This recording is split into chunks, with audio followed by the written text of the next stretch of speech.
Bhanugudi junction దగ్గర నుంచి ఒక 500 మీటర్స్ దూరంలో లెఫ్ట్ సైడ్ యతి భానుగుడిలో యతి రెస్టారెంట్ ఉంటుంది కదా, దాని పక్కనే భారత్ పెట్రోలియం.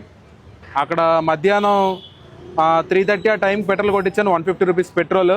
150 రూపీస్ పెట్రోల్ కొట్టిస్తే దాంట్లో మొత్తం వాటర్ వచ్చింది.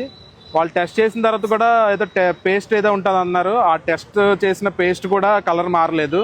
ఇది వాటర్ కూడా కాదు, ఇది మరి సమాధానం వాళ్ళే చెప్పాలి ఏంటనేది.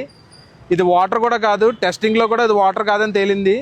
వాళ్ళే సమాధానం చెప్పాలి. ఇప్పుడు నా బండి ఆగిపోయింది, రాయల్ ఎన్ఫీల్డ్ 350 బండి ఆగిపోయింది. దానికి కూడా సమాధానం చెప్పమంటే మీరు ఏం చేసుకుంటారో చేసుకోండి అని అడిగారు. ఇప్పుడు నేను ఇక్కడ బాటిల్స్ పట్టుకొని ఉంచున్నాను. భానుగుడి జంక్షన్ యతి రెస్టారెంట్, కీర్తి మెడికల్స్ ఆపోజిట్లో.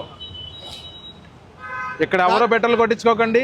లీటర్కి స్కూటర్కి పెట్రోల్ కొట్టిస్తే 3 లీటర్లకి 2 లీటర్లు కూడా రాలేదండి ఇందులోని. ఏమంటే ముళ్ళు పైకి లేకలేదని అడిగితే ఏమన్నాడు తెలుసండి, పాత అవుట్లెట్ అండి ఇది, ఈ అవుట్లెట్ ఇలాగే వస్తుందండి అని చెప్పి సమాధానం చెప్పాడు. ఇంక ఇడితో దెబ్బలాడేటి ఉపయోగం పెట్టని చెప్పి వెళ్ళిపోయింది. ఇప్పుడు 6 మంత్స్ బ్యాక్నే వీళ్ళ సమాధానం కూడా అయితే ఇక్కడ ఎక్కువగా జరుగుతుంది. దీన్ని అరికట్టాలి. వీళ్ళ సమాధానం కూడా ఎలా ఉందంటే, మీరు ఏం చేసుకుంటారో చేసుకోండి, కావాలంటే మేము అందరం కలిసి 500 పెట్రోల్ వేసుకొని కొట్టేస్తాం, దీనికి ఓనర్ లేడు, అందరూ కలిపి మేము ఇక్కడ పని చేస్తున్నాం, మేము అందరం గుమాస్తాలం ఇక్కడ అని సమాధానం చెప్తున్నారు.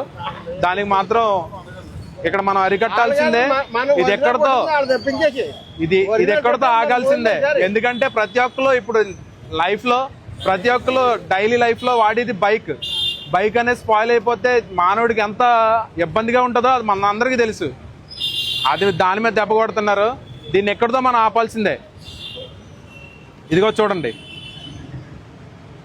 చూడండి, అది పెట్రోల్, ఇందులో ఏమన్నది వాటర్,